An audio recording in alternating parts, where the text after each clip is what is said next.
ಈ ಬಿಕ್ಕಳಿಕೆ ಇದೆಯಲ್ಲ ಅಂತಾರೆ. ಇದು ಯಾಕಂದರೆ ನೋಡಿ, ನಮ್ಮ ಇದು ಅಬ್ಡಾಮನ್ ಅಂತೀವಿ ನಾವು, ಇದು ಚೆಸ್ಟ್ ಅಂತೀವಿ. ನಾನು ಅನಾಟಮಿ ಹೇಳ್ತಾ ಇದ್ದೀನಿ. ಪ್ರತಿದಿನ 3 ಅವರ್ ಎಣ ಕುಯ್ಯೇವಿ ನಾವು. ನಿಮ್ಗೆ ಆಶ್ಚರ್ಯ ಆಗ್ಬೋದು. ಇದು ಒಂದೇ ಡೇಂಜರ್ ಸೈನ್ ಅಂದರೆ ಕಿಡ್ನಿ ಫೇಲ್ಯೂರ್ನವ್ರಿಗೆ ಬಿಕ್ಕಳಿಕೆ ಶುರುವಾದರೆ ಅವ್ರ ಮೇಲಕ್ಕೆ ಬರ್ತಾರೆ ಅಂತ. ವಯಸ್ಸಾದವ್ರಿಗೆ ಯಾರಿಗಾದರೂ ಕಂಟಿನ್ಯೂಸ್ 3 ದಿನ 4 ದಿನ ಬಿಕ್ಕಳಿಕೆ ಇದ್ದರೆ ಭಾಳ ಜನಕ್ಕೆ ಇವರು ಟಿಕೆಟ್ ತೊಗೋತಿದ್ದಾರೆ ಅಂತ ಊರುಗಳಲ್ಲಿ ಮಾತಾಡ್ಕೋತಾರೆ. ಸೊ ನೋಡಿ, ಮಂತ್ರದ ಅಕ್ಕಿ ಕಾಳಿನಿಂದ ಅವ್ರಿಗೆ ನಿಂತು ಹೋಗುತ್ತೆ. ಸೊ ನನಗೇನು ಅನ್ನಿಸ್ತು ಅಂದರೆ ಏನೋ ಸಮ್ ಸೈಕಲಾಜಿಕಲ್ ರೀಸನ್. ಮೆಡಿಕಲ್ ಅಲ್ಲಿ ಎಣ್ಣೆ ಅಂಗಡಿ ಅಂತ ಇದೆ, ಬೋರ್ಡು ಅಲ್ಲಿ ತುಂಬ ಜನ ಹೋಗಿ, ನಾನು ಯಾರೋ ಒಬ್ಬ ಡಾಕ್ಟ್ರು ಕೂಡ ಮಗುನ ಎತ್ಕೊಂಡು ನಿಂತಿರೋದು ನೋಡಿದ್ದೀನಿ. ಅಲ್ಲಿ ಮದ್ದೀಡ್ ತೆಗಿಯೋರು ಇದ್ದಾರೆ. ಹಳ್ಳಿಗಳ ಕಡೆ ಯಾರೋ ಆಗದಿದ್ದವರು ಊಟದೊಳಗೆ ಮದ್ದಾಕಿ ಕೊಟ್ಟಿರ್ತಾರೆ. ಅದಾದಮೇಲೆ ಅವ್ರು ಊಟ ತಿನ್ನೋದು ನಿಂತೋಗಿ ಅವ್ರ ಹೊಟ್ಟೆ ಒಳಗೆ ಕೂದಲು ಬೆಳ್ಕೊಂಡು ಸಣ್ಣಗಾಗಿ ಸತ್ತೋತಾರೆ ಅನ್ನೋ ಪ್ರತೀತಿ ಇದೆ. ಮೆಡಿಕಲ್ ಕಾಲೇಜ್ ವಿಕ್ಟೋರಿಯಾ ಹಾಸ್ಪಿಟಲ್ ಒಳಗೆ ಪೆಥಾಲಜಿ ಮ್ಯೂಸಿಯಮ್ಗೆ ಹೋದರೆ ಅಲ್ಲಿ ಒಂದು ಜಾರೊಳಗೆ ಒಂದು ಜಡೆ ಇದೆ, ಇಷ್ಟಪ್ಪ ಕೂದಲಿನ ಜಡೆ. ನಿಮ್ಮ ಊಟದಲ್ಲಿ ಏನನ್ನ ಕೂದಲು ಸಿಕ್ಕಿದರೆ ನಿಮಗೆ ನಿನ್ನ ಹೆಂಡತಿ ಮೇಲೆ ಪ್ರೀತಿ ಜಾಸ್ತಿ ಅಂತ. ಅಲ್ಲೊಂದು ಫ್ಯಾಮಿಲಿ ಇತ್ತಂತೆ ಆಗಿನ ಕಾಲದಲ್ಲಿ. ಆ ಫ್ಯಾಮಿಲಿ ಟ್ರೆಡಿಷನ್ ಏನಂದರೆ ಅವ್ರಿಗೆ ಯಾರಿಗಾದರೂ ಹಾಕಬೇಕು ಮದ್ದೀಡು. ಆ ಮದ್ದೀಡನ್ನ ಏನಿಂದ ಮಾಡೋರು ಅಂದರೆ ಕೆಮಿಲಿಯಾನ್, ಊಸುರುವಳ್ಳಿಯ ರಕ್ತದಿಂದ ತಯಾರು ಮಾಡೋರಂತೆ ಅವರು. ಅಲ್ಲಿ ಬಿದ್ದಿದ್ದಂತೆ ಅಂತ ಉಂಡೋರೆಲ್ಲ ಮಾಸ್ ಇಷ್ಟಿದೆಯಾ ಅಂತೀವಿ ನಾವು, ಎಲ್ಲ ವಾಂತಿ ಮಾಡೋಕ್ಕೆ ಶುರು ಮಾಡ್ತಾರೆ. ಆದರೆ ನೀವು ಕೇಳಿದ ಪ್ರಶ್ನೆ, ಅಯ್ಯೋ ಚಿಕ್ಕಮ್ಮ ಯಾಕೋ ಈ ನಡುವೆ ಪ್ರತಿ ತುತ್ತು ಉಂಡಾಗೂ ಒಂದು ಅರ್ಧ ಗ್ಲಾಸ್ ನೀರು ಕುಡಿತಾಳೆ. ಯಾಕಂದ್ರೆ ಅದು ಇಳಿತಾ ಇಲ್ಲ ಕೆಳಗಡೆ. ಇಳಿತಿಲ್ಲ ಅಂದರೆ ಅನ್ನನಾಳ ಒಂದು ಪೈಪ್ನೊಳಗೆ ಏನೋ ಕಟ್ಕೋತಾ ಇದೆ ಅಂದರೆ ಕ್ಯಾನ್ಸರ್ ಆಫ್ ದಿ ಈಸೋಫೇಗಸ್ ಇರ್ಬೋದು, ಅನ್ನನಾಳದ ಕ್ಯಾನ್ಸರ್ ಇರ್ಬೋದು, ಅಥವಾ ಅಕ್ಯುಲೇಷಿಯಾ ಕಾರ್ಡಿಯಾ ಅಂತೀವಿ. ಕೆಲವರಿಗೆ ಅನ್ನನಾಳ ಕೆಳಗಡೆ ಬಂದಾಗೆ ನ್ಯಾರೋ ಆಗಿಬಿಡುತ್ತೆ, ಅದು ಓಪನ್ ಆಗಲ್ಲ. ಅದನ್ನು ನಾವು ಅಕ್ಯುಲೇಷಿಯಾ ಕಾರ್ಡಿಯಾ ಅಂತೀವಿ. ಸೊ ಏನನ್ನು ಕುಡಿದ್ರೇ ಅದು ಕೆಳಗೆ ಇಳಿಯೋದು, ಇಲ್ಲದ್ರೆ ಇಳಿಯಲ್ಲ. ಸೊ ಅದರಿಂದ ದಯವಿಟ್ಟು ನೀರನ್ನು ನೀವು ಯಾವ ಬೇಕಾದರೂ ಕುಡೀರಿ. ನಿಂತು ನೀರು ಕುಡಿಬಾರ್ದು ಅಂತ ಯಾರೋ ಒಬ್ಬ ಸೋಷಿಯಲ್ ಮೀಡಿಯಾದಲ್ಲಿ ಪುಣ್ಯಾತ್ಮ ಹಾಕಿದ್ದ. ನಿಂತು ನೀರು ಕುಡಿದ್ರೆ ನಿಮ್ಮ ಮಂಡಿಗೆ ಹೋಗಲ್ಲ, ತಪ್ಪು ಮಾಹಿತಿ ಹೇಳ್ತಾರೆ ಅವರು. Is not A doctor. ನಿಂತು ನೀರು ಕುಡಿದ್ರೆ ಮಂಡಿಗೆ ಹೋಗಲ್ಲ. ನೀವು ಕುಡಿದ ನೀರು ನಿಮ್ಮ ಜಠರದಲ್ಲಿ, ಅದಕ್ಕೆ ತನ್ನದೇ ಆದ ಒಂದು ರೋಡ್ ಇದೆ, ಅದನ್ನು ನಾವು ಮೆಜೆಂಟಾ ಟ್ರಸ್ಸೆ ಅಂತೀವಿ. ಮೇಜರ್ ರೋಡ್ನಾಗ ಹೋಗುತ್ತೆ. ನೀವು ಮಧ್ಯೆ ನೀರು ಕುಡಿಯೋದ್ರಿಂದ ನಿಮ್ಮ ಗ್ಯಾಸ್ಟ್ರಿಕ್ ಜ್ಯೂಸ್ ಏನು ಡೈಲ್ಯೂಟ್ ಆಗಲ್ಲ. ತಪ್ಪು ತಿಳ್ಕೊಬೇಡಿ. ಗ್ಯಾಸ್ಟ್ರಿಕ್ ಜ್ಯೂಸು ನೀವು ಮಧ್ಯೆ ನೀರು ಕುಡಿದ್ರೆ ಡೈಲ್ಯೂಟ್ ಆಗಿಬಿಡ್ತದೆ, ನಮ್ಮ ಆಹಾರ ಸರಿಯಾಗಿ ಜೀರ್ಣ ಆಗಲ್ಲ ಅಂತ ನೀವು ಅನ್ಕೋತಿರಲ್ಲ, ಅದು ತಪ್ಪು. ನಿಮಗೆ ಬೇಕಾದ್ರೆ ನೀರು ಕುಡಿ. ಬಟ್ ಊಟವನ್ನು ವ್ಯವಸ್ಥಿತವಾಗಿ ನೀವು ತಿನ್ನುವ ಆಹಾರದಲ್ಲಿ 5 ಅಂಶಗಳಿರಬೇಕು. ನೀವು ಟಿಫನನ ಮಾಡಿ, ಲಂಚನ ಮಾಡಿ, ಡಿನ್ನರನ ಮಾಡಿ, ಹಬ್ಬನ ಮಾಡಿ, ಹರಿದಿನನ ಮಾಡಿ. ಇವು 5 ನಿಮ್ಮ ಆಹಾರದಲ್ಲಿ ಪ್ರಪೋರ್ಷನೇಟಾಗಿ, ಮೋರ್ ಕಾರ್ಬೋಹೈಡ್ರೇಟ್, ಸ್ವಲ್ಪ ಕಡಿಮೆ ಪ್ರೋಟೀನು, ಸ್ವಲ್ಪ ಕಡಿಮೆ fats, fibre good, water sufficient. ಇಷ್ಟಿದ್ದರೆ ನಿಮ್ಮ ಊಟ ಚೆನ್ನಾಗಿದೆ ಅಂತ ಅರ್ಥ. ಇಂಥ ಊಟ ಬಲ್ಲವನಿಗೆ ರೋಗ ಕಡಿಮೆ, ರೋಗವಿಲ್ಲ. ಬಿಕ್ಕಳಿಕೆ ಅಂತ ಬಂದ ಕೂಡಲೇ ಯಾರೋ ನಿಮ್ಮನ್ನು ನೆನೆಸ್ತಾ ಇದ್ದಾರೆ ಅನ್ನುವಂಥದ್ದು ನಮ್ಮ ಆಡೋ ಭಾಷೆಯಲ್ಲಿ ಪದ್ಧತಿ ಇರೋದು. ನಿಜವಾಗೂ ಬಿಕ್ಕಳಿಕೆ ಯಾಕೆ ಬರುತ್ತೆ ಸರ್? ಒಬ್ಬರು ಸಡನ್ನಾಗಿ ಶುರು ಆಗಿಬಿಡುತ್ತೆ ಕೆಲವು. ಇದು ಭಾಳ ಇಂಪಾರ್ಟೆಂಟ್ ಕ್ವಶನ್. ಹಳ್ಳಿ ಕಡೆ ಅನ್ನೋರು ಯಾರೋ ನೆನೆಸ್ಕೋತಿದ್ದಾರೆ ಬೇಕಿದ್ದವರು ಅಂತ. ಇಂಥ ಗಾದೆ ಮಾತುಗಳು ನಮಗೆ ಭಾಳ ಚೆನ್ನಾಗಿ ಗೊತ್ತಿದೆ. ಯಾಕಂದ್ರೆ ನಾನು ಹಳ್ಳಿ ರೈತನ ಮಗ. ನನಗೆ ಇನ್ನೂ ನೆನಪಿದೆ, ನಾವು 7 ಜನ ಮಕ್ಕಳು ನಡುಮನೆಯಲ್ಲಿ ಮಲ್ಕೊಳ್ಳೇವಿ ಸಾಲಿಗೆ. 1966 ಬರಗಾಲದ ಕಾಲ. ಊಟಕ್ಕೆ ಗತಿ ಇರ್ತಿರಲಿಲ್ಲ. ಅರ್ಧ ರಾತ್ರಿಯಲ್ಲಿ ನನ್ನ ಅಕ್ಕ ಇದ್ಲು ಜಯಮ್ಮ ಅಂತ, ತೆಗೆದೊಂದು ಬಾರಿಸ್ತಾಳೆ. ನಮಗೆಲ್ಲ ಗಾಬರಿ, ಯಾಕೆ ಇಷ್ಟೊಂದು ನಮ್ಮಮ್ಮ ಮಾಡೋದು? ಯಾಕಮ್ಮ ಅಂದರೆ ಮತ್ತಿನ್ನೇನು ಮಾಡೋದು, ಕರುಳು ಕೂಗಿಸ್ತಾವಳೆ. ಕರುಳು ಓಡಾಡೋದು, ಕರುಳು ಕೂಗೋದು ಅಂತಾರೆ ಹಳ್ಳಿ ಕಡೆ. ಅದು ಕೇಳಿಸಲ್ಲ. ಬೈ ಚಾನ್ಸ್ ಯಾವಾಗ ಕೇಳಿಸುತ್ತೆ ಅಂದರೆ ತಿನ್ನಕ್ಕೆ ಆಹಾರ ಇಲ್ದಿದ್ದಾಗೆ, ಖಾಲಿ ಹೊಟ್ಟೆ ಒಳಗಿದ್ದಾಗೆ ಕರುಳು ಕೂಗೋದು ಕೇಳಿಸುತ್ತೆ. ನಮ್ಮನ ಚಿಂತೆ ಏನು ಗೊತ್ತಾ, ಕರುಳು ಕೂಗಿದರೆ ನೆಕ್ಸ್ಟ್ ಡೇ ನೆಂಟರು ಬರ್ತಾರೆ ಅಂತ. ನಮ್ಮನ ಆತಂಕ ಏನಂದರೆ ನಮಗೆ ತಿನ್ನೋಕ್ಕೆ ಗತಿ ಇಲ್ಲ, ನಾಳೆ ನೆಂಟರು ಬಂದರೆ ನಾನೇನು ಮಾಡಲಿ ಅಂತ. ಅದಕ್ಕೆ ನಮ್ಮ ಮಕ್ಕಳಿಗೆ ಬಾರಿಸ್ತಾಳೆ. ಇದು ನೀವು ಕೇಳಿದ್ದು ಈ ಬಿಕ್ಕಳಿಕೆಯ ಮಾತು ಹೇಳ್ತೀನಿ. ಈ ಬಿಕ್ಕಳಿಕೆ ಇದೆಯಲ್ಲ ಅಂತಾರೆ. ಇದು ಯಾಕಂದರೆ ನೋಡಿ, ನಮ್ಮ ಇದು ಅಬ್ಡಾಮನ್ ಅಂತೀವಿ ನಾವು, ಇದು ಚೆಸ್ಟ್ ಅಂತೀವಿ. ನಾನು ಅನಾಟಮಿ ಹೇಳ್ತಾ ಇದ್ದೀನಿ. ಅನಾಟಮಿ ಬಗ್ಗೆ ಯಾಕೆ ನಮ್ಗೆ ಇಷ್ಟೊಂದು ಅರಿವು ಇದೆ ಅಂದರೆ ನಾವು MBBS ಓದೋವಾಗೇ ಫಸ್ಟ್ MBBSನಲ್ಲೇ ಗೌರ್ಮೆಂಟ್ ಮೆಡಿಕಲ್ ಕಾಲೇಜ್ ಬಳ್ಳಾರಿ ಒಳಗೆ ಪ್ರತಿದಿನ 3 ಅವರು ಹೆಣ ಕುಯ್ಯೇವಿ ನಾವು. 1.5 ವರ್ಷ ನಮಗೆ ನಾಲೆಡ್ಜ್ ಎಷ್ಟು ಇರಬೇಕು ಅಂತ ನೀವು ಇಮ್ಯಾಜಿನ್ ಮಾಡ್ಕೋಬೋದು. ಒಂದು ಮಸಲ್ ಇದೆ, ಡಯಾಫ್ರಮ್ ಅಂತೀವಿ, ಅದಕ್ಕೊಂದು ನರ ಇದೆ, ಫ್ರೀನಿಕ್ ನರ್ವ್ ಅಂತೀವಿ. ಈ ಡಯಾಫ್ರಮ್ಮು ಈ ನಮ್ಮ ಜಠರ, ಸ್ಟೊಮಕ್ನ, ಲಂಗ್ಸ್ನ ಸೆಪ್ರೇಟ್ ಮಾಡುತ್ತೆ. ಬೈ ಎನಿ ಚಾನ್ಸು ಈ ಡಯಾಫ್ರಮ್ ಏನಾದರೂ ಇರಿಟೇಟ್ ಆದರೆ ಅದು ಹಿಂಗೆ ಕಾಂಟ್ರಾಕ್ಟ್ ಆಗುತ್ತೆ. ನಮ್ಮ ಮಸಲ್ ಯಾವಾಗ ಫಿಟ್ಸ್ ಬಂದ ಹಿಂಗೆ ಆಗುತ್ತಲ್ಲ, ಈ ಡಯಾಫ್ರಮ್ಮು ಕಡಕ್ ಅಂತದೆ. ಆವಾಗ ಉಸಿರು ಮ್ಯಾಲಕ್ಕೆ ಹೋಗುತ್ತಲ್ಲ, ಅದನ್ನು ನಾವು ಬಿಕ್ಕಳಿಕೆ ಅಂತೀವಿ.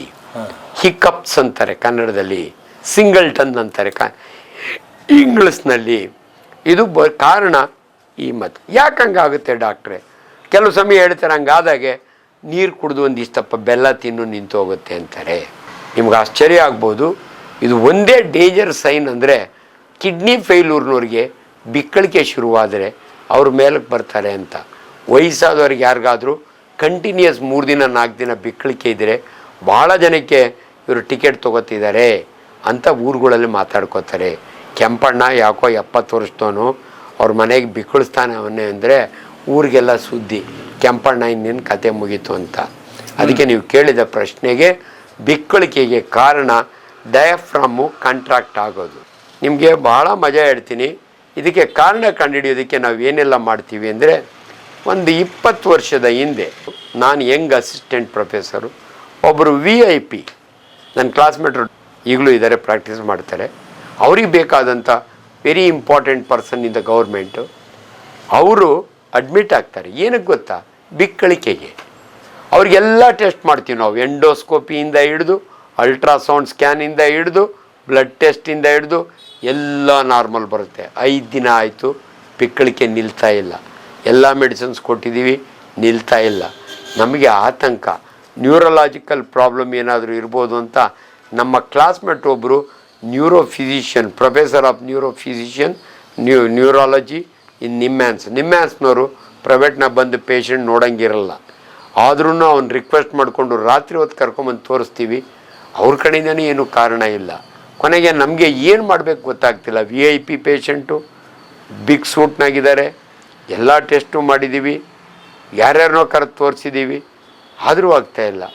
ನಮ್ಮ ಆತಂಕದಲ್ಲಿ ನಾವಿದ್ದರೆ ಆಶ್ಚರ್ಯ ನಮಗೆ. ಏನು ಟ್ರೀಟ್ಮೆಂಟಿಂದ ಅವ್ರು ಹೇಳಿದರು, ಡಾಕ್ಟ್ರೇ ನಿಮ್ಮ ಪ್ರಯತ್ನ ಎಲ್ಲ ನನಗೆ ಖುಷಿ ಆಯಿತು, ಆದರೆ ಅನ್ಫಾರ್ಚುನೇಟ್ಲಿ ನಿಮ್ಮಿಂದ ನಿಲ್ಸಕ. ಮತ್ತು ಹೆಂಗೆ ನಿಂತೋಯ್ತು? ನನ್ನ ಫ್ರೆಂಡ್ ಬಂದಿದ್ದ ದಾವಣಗೆರೆಯಿಂದ, ಇಲ್ಲೇ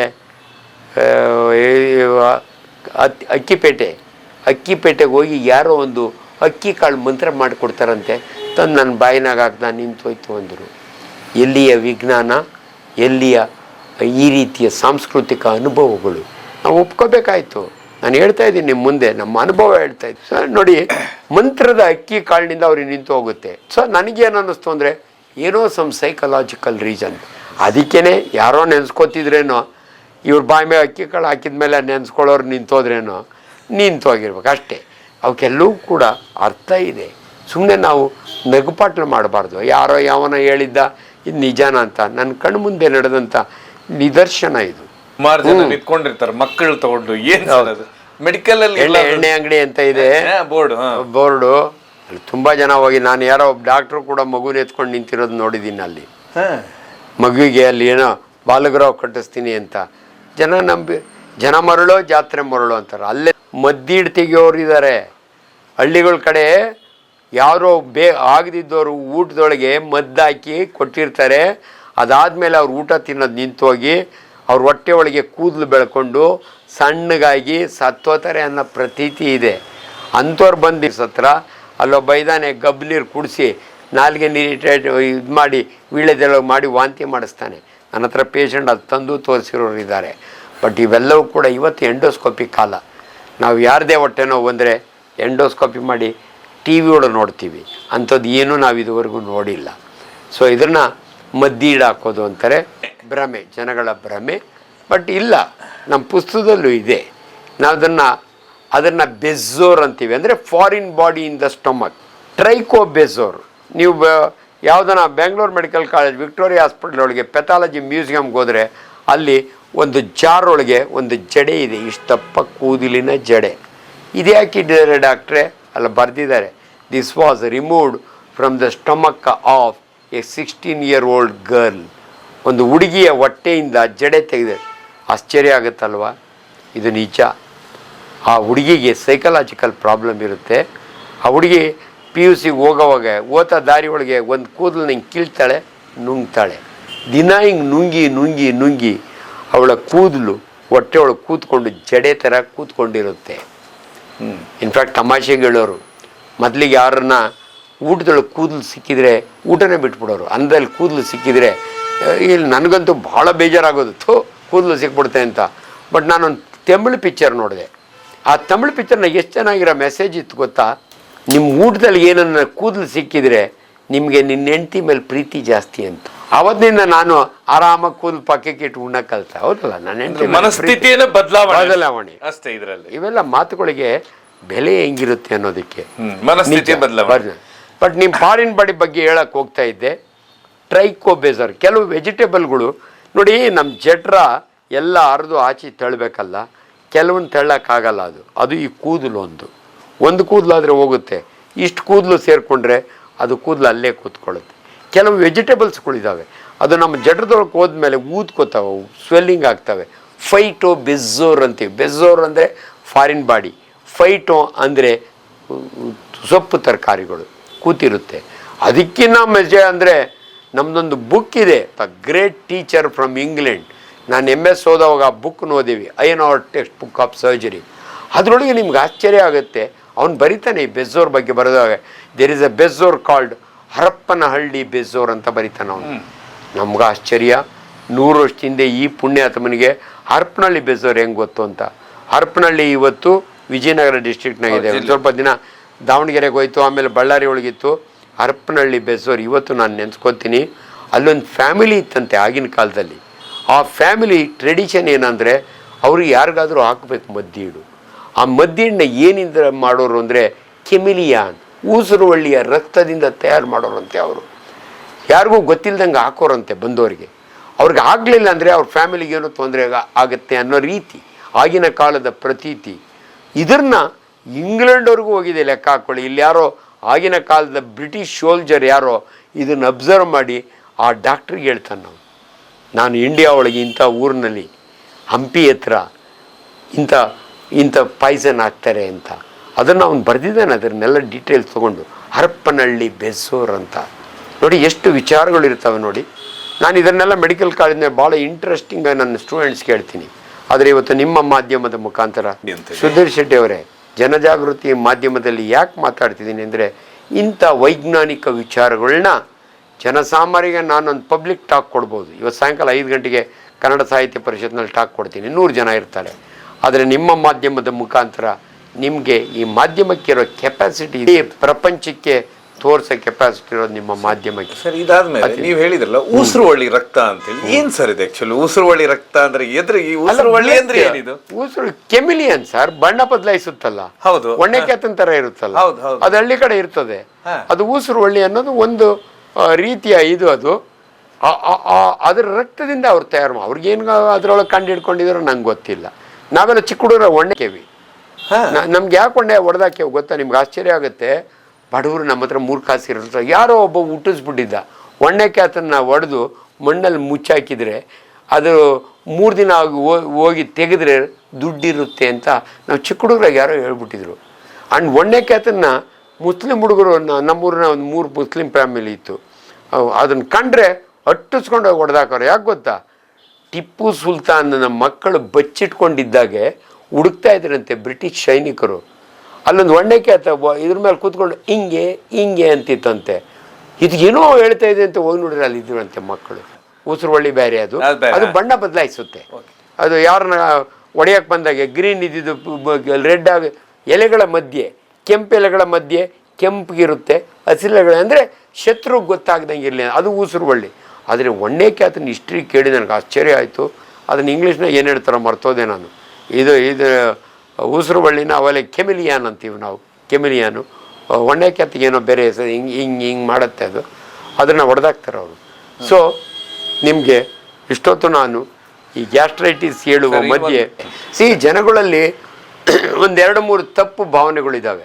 ಹಲ್ಲಿ ಬಿದ್ದರೆ ಅನ್ನ ಪಾಯ್ಸನ್ ಆಗಿ ಸತ್ತೋಗ್ತಾನೆ. ಹಲ್ಲಿ ಪಾಯ್ಸನಸ್ ಅಲ್ಲ. ಮನೆ ಲಿಸಾರ್ಡ್ ಇದೆಯಲ್ಲ, ಮನೆ ಹಲ್ಲಿಗಳು ಬಿದ್ದರೆ ಯಾಕೆ ಜನ ವಾಂತಿ ಮಾಡ್ಕೋತಾರೆ ಅಂದರೆ, ಆಲ್ರೆಡಿ ಅಡುಗೆ ಮಾಡಿ ಇಟ್ಟಿರ್ತಾರೆ ಮದುವೆ ಮನೆಯೊಳಗೆ, ಅನ್ನದ ಮೇಲೆ ಇದು ಸತ್ತೋಗಿ ಬಿದ್ದಿರುತ್ತೆ, ಇದಕ್ಕೆ ಇರುವೆಗಳು ಮುಚ್ಕೋತವೆ, ಅಲ್ಲಿಂದ ಟಾಕ್ಸಿನ್ ಬರುತ್ತೆ. ಅಲ್ಲಿಂದ ಪಾಯ್ಸನ್ ಇರಲ್ಲ. ಹಾವಿನೊಳಗೆ ಪಾಯ್ಸನ್ ಇರುತ್ತೆ, ಅದು ಕೋಬ್ರಾ ಒಳಗೆ ಕ್ರೇಟರ್ನಲ್ಲಿ. ಚೇಳಿನೊಳಗೆ ಪಾಯ್ಸನ್ ಇರುತ್ತೆ, ಆದರೆ ಅಲ್ಲಿ ಒಳಗೆ ಫಾರೆಸ್ಟ್ ಅಲ್ಲಿ ಒಳಗೆ ಏನೋ ಇರುತ್ತೆ ನಂಗೆ ಗೊತ್ತಿಲ್ಲ. ಹೋಮ್ ಲಿಸರ್ಡ್ಸ್ನಲ್ಲಿ ಮತ್ತು ಯಾಕೆ ಡಾಕ್ಟ್ರೆ ಆ ಸುದ್ದಿನೇ ನೀವು ಸುಮ್ಮನೆ ಹಬ್ಬಿಸ್ಬಿಡಿ ಅಲ್ಲಿ ಬಿದ್ದಿದ್ದಂತೆ ಅಂತ ಉಂಡೋರೆಲ್ಲ ಮಾಸ್ ಇಷ್ಟಿದೆಯಾ ಅಂತೀವಿ ನಾವು, ಎಲ್ಲ ವಾಂತಿ ಮಾಡೋಕ್ಕೆ ಶುರು ಮಾಡ್ತಾರಲ್ಲ. ಇದು ಏನು ಹಾಕ್ತಾರೆ ಗೊತ್ತಾ, ರುಚಿಗೆ ಬಣ್ಣಕ್ಕೋಸ್ಕರಾಗಿ ಹೇಳಿದ್ರಲ್ಲ ನೀವು ಕೆಮಿಕಲ್ ಹೆಸರು. ನಾನು ಕರ್ನಾಟಕ ರಾಜ್ಯದ ಕ್ಯಾನ್ಸರ್ ಸೊಸೈಟಿಯ ಫಾರ್ಮರ್ ಚೇರ್ಮನ್ ಇದ್ದೀನಿ. ನಿಮ್ಗೆ ಹೇಳ್ತೀನಿ, ಅನೇಕ ಕೆಮಿಕಲ್ಸು. ತುಂಬ ಜನ ನಮ್ಮನ್ನು ಯಾಕ್ರಿ ಡಾಕ್ಟ್ರೆ ಕ್ಯಾನ್ಸರ್ ಜಾಸ್ತಿ ಆಗಿದೆ ಅಂದರೆ, ಇಂಥ ಕಲಬೆರಕೆಯ ಬಣ್ಣಗಳಿಂದ, ಆಹಾರದಿಂದ ಮನುಷ್ಯರಿಗೆ ಕ್ಯಾನ್ಸರ್. ಮೊದಲೆಲ್ಲ ಬೀಡಿ ಸೇದಬೇಡ, ಸಿಗರೇಟ್ ಸೇದಬೇಡ, ಕ್ಯಾನ್ಸರ್ ಬರುತ್ತೆ ಅನ್ನೇವಿ, ಆಲ್ಕೋಹಾಲ್ ತೊಗೋಬೇಡ ಅನ್ನೇವಿ.